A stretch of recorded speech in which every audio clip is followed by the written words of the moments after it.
Hey everybody, welcome to Texas Technique Thursday. Today we are going to talk about that little bowing pattern that comes at the end of an 8-bar section that sort of ties everything together. We've talked about a lot of beginnings. Today we're going to talk about an ending.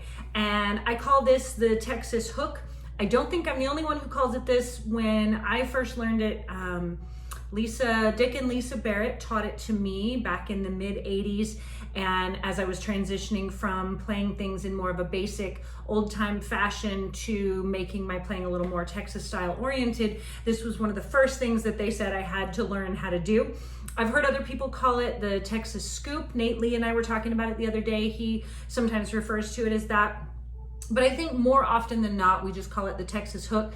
And then again, I think when people were starting to play this way, they didn't really call it anything because we weren't naming things back then so much.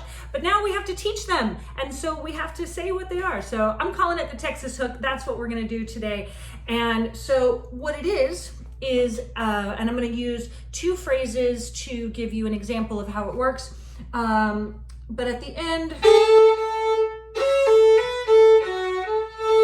of a section, we do an up bow from the 4th finger to the open string and kind of combine them.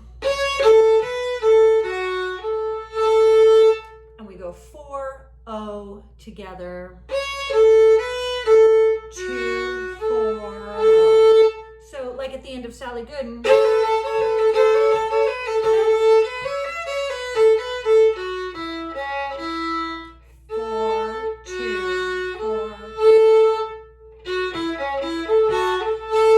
At the end of Dusty Miller.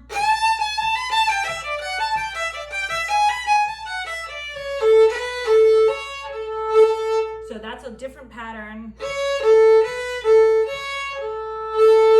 But at the end of it all, we're going to go from the 4th finger to the open with that up bow, hook style type bow.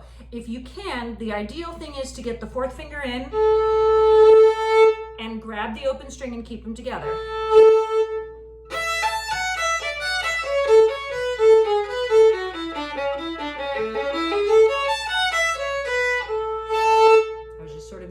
And getting to the end, but you get the idea. So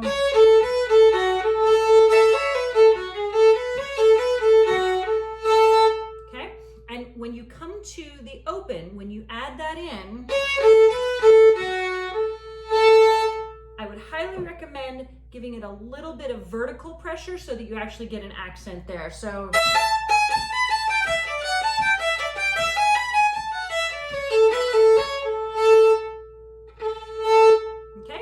that is the Texas hook.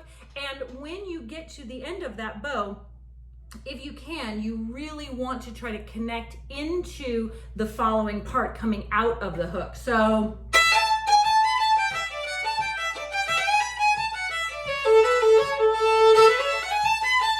I changed bow direction, but I really kept the tone going. So